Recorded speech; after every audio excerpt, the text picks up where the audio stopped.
What's up, guys? Doug Polk here, and today we're going to be taking a look at a hand from the World Series of Poker Europe in the one drop between Gus Hansen and Manig Loeser. Let's go ahead and jump into it. One just to the right of Gus Hansen. Oh, okay. Luca decided that he did not have to post. Right. And this is the last hand. I think this is the last hand for the level. Sure. So players are going to go on a 20-minute break. We will as well after this hand. Gus Hansen is going to defend with the 9-7 suited. I'm sure would have defended with a lot worse than that. Yeah. That's the big box.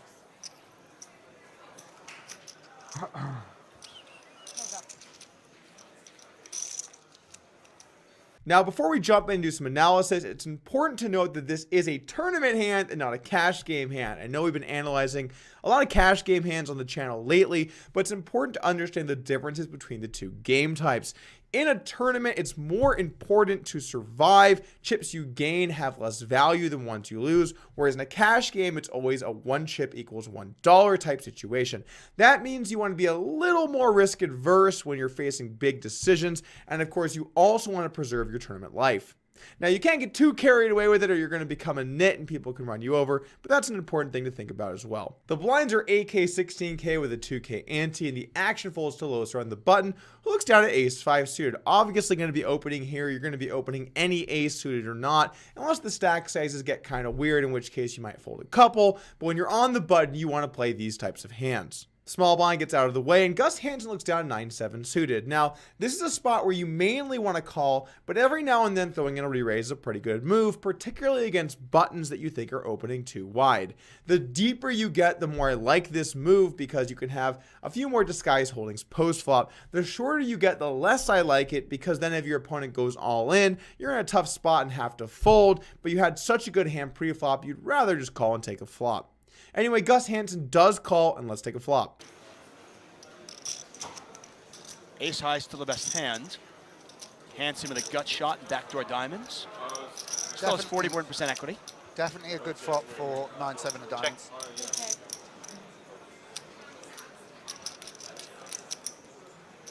When you're trying to figure out a good check raising strategy, is this one of the hands you might put in your check raising range? Yeah, for sure. Gut shots are really good hands to check raise in this kind of scenario.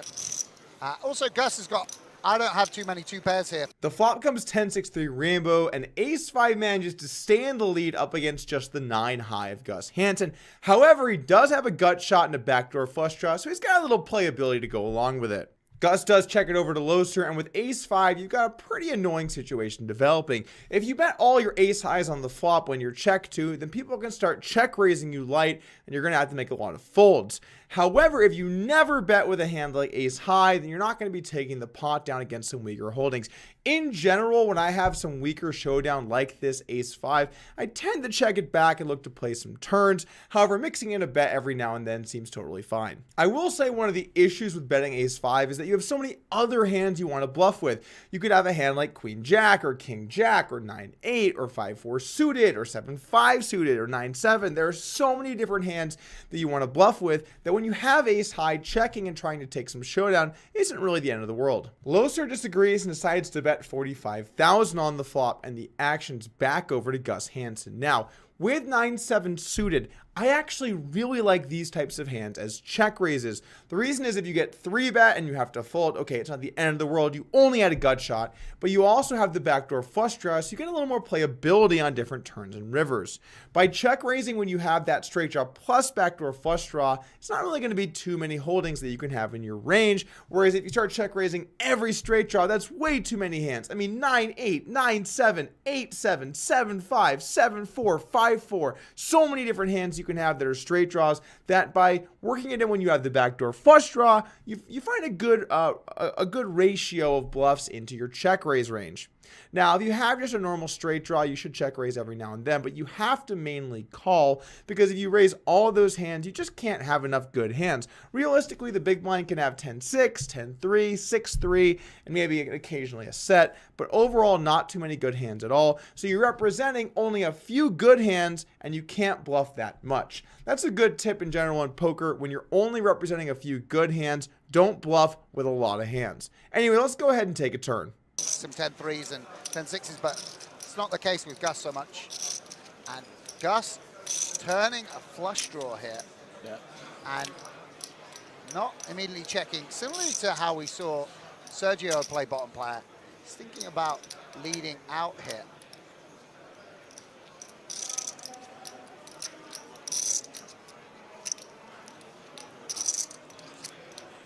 So this raise was the 45,000, the call. 45,000 bet on the flop and a call, and there's the bet. 101,000. And a call with ace high. Nice. Manig. This isn't his first rodeo, Manig Loeser. The turn's the 3 of diamonds, which really starts to spice things up a little bit. Gus Hansen picks up a flush draw and now decides that he could represent having a 3 if he leads out. Now, in general, out of position, you want to avoid leading on a lot of turns because if you do have a lead range, it's hard to figure out what you're leading and what you're checking. Can you defend against bets when you check? Where the good hands go? And it's just so complicated trying to figure all of that out. However, this is a turn where it absolutely makes sense to go ahead and have some leads. When the big blind calls an open and calls a flop bet on 10-6-3, one of the most common hands you're going to find are hands like middle or bottom pair. And the reason is because the big blind's going to have to call with a lot of these weak hands pre-flop. And then when the big blind flops some showdown value, he's going to want to check call with those hands as well. So if Gus Hansen did have a hand with a 3 in it, he'd likely call pre-flop and he'd likely call the flop. So this is a very credible spot to try and mix in some bluffs. Gus Hansen decides to go ahead and bet 101,000. Which is exactly 50% pot. The pot was 202,000, and he bets exactly 50%. Was that on purpose? We'll never know. Now, if I'm in Loeser's spot, I actually don't like this hand too much as a calling hand. I want my opponent to have some kind of straight draw and be bluffing. So cards that are bad to have are cards like a 9, 8, 7, 5, or 4. Cards that are good to have are cards like a king, queen, jack, or deuce, or ace. Those cards are definitely better to have because your opponent won't be bluffing with them. If you have a hand like king, queen, or king, jack, I like that call a lot more than a hand like ace 5. You're more likely to improve the top pair on the river, and then also your opponent's a bit more likely to be bluffing. Against a very small sized lead, you could probably float here with ace 5, but when your opponent bets half pot on a turn that's good for him, I think you can just go ahead and let it go. I mean, yeah, sure, Gus Hansen is known for his splashy, bluffy playstyle, but your hand is so bad and you have so many other good hands to choose from. You can have a 10, you can have an overpair, you can have some of those overcard hands I talked about earlier that I like better. I think this is one hand I'd go ahead and just let go, but Loeser disagrees with me, and let's take a river. Oh, and look at this. Hansen gets there, and Loeser makes a pair of aces. But you've got to imagine that that was one of the hands that Loeser might put Hansen on, right? Though, For sure. like, does he have a 3? Does he have a straight draw like 4-5? Or did he pick up diamonds? Yeah, of course. I mean, Manig doesn't think all of a sudden he has the nuts, that's for sure. And he won't enjoy a big bet being fired out. The river is the absolute worst possible card for Loeser. He improves to top pair, but he's up against a flush. Now Gus Hansen has a fun decision to make on the river. He's made his hand. Should he bet for value or should he try and trap?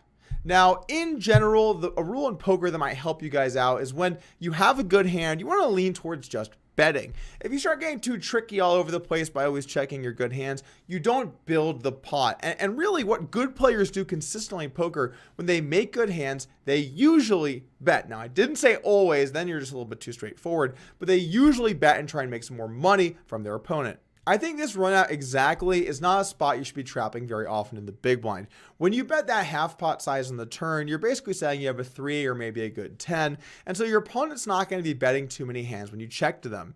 If I'm on the button and I have a hand like kings through jacks, in general, I'm going to go ahead and check the river because I don't see too much merit in going for some value. I also don't think it's the most likely my opponent has an ace. I'm expecting a lot of those hands to be checking back on the flop. And if the button has a 10, there's no way he's betting. He's going to check and just take a showdown value.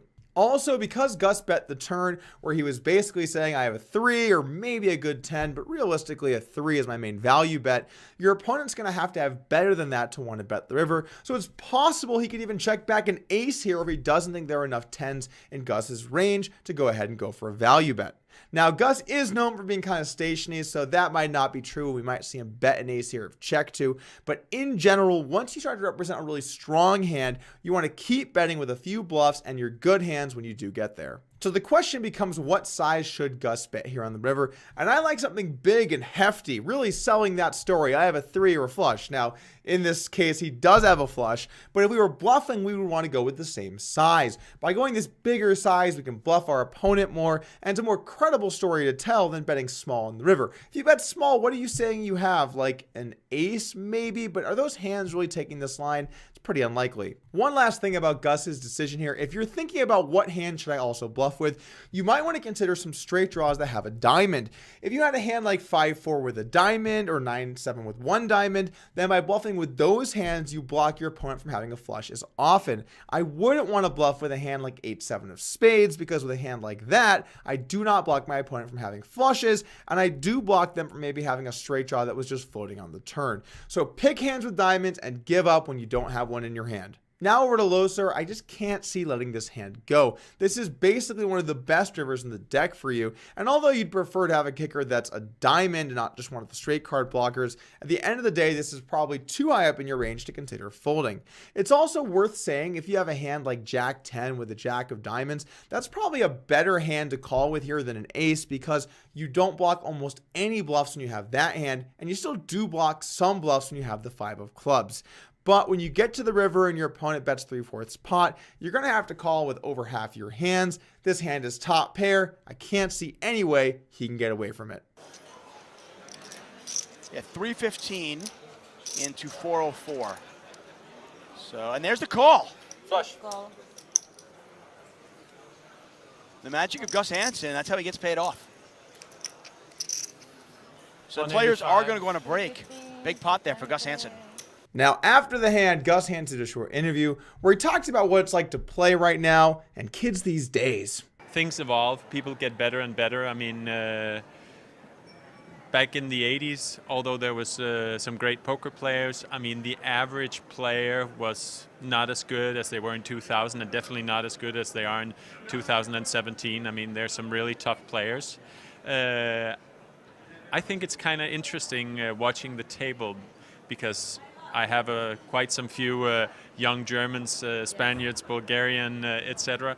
And it seems sometimes to me a little mechanical. I'm not saying it's wrong or this and that, but it's just a different feel when you play with old timers like Chip Reese and Doyle Brunson and this and that. So it's different, but yeah, hopefully I can hold my own. So far so good, but there's many days to play. That's right, Gus. It's a real shame. There aren't many of us old school players anymore. Thanks for stopping by today, everyone. And make sure to hit that subscribe button and join the team. We got a lot more vids coming your way, so stay tuned.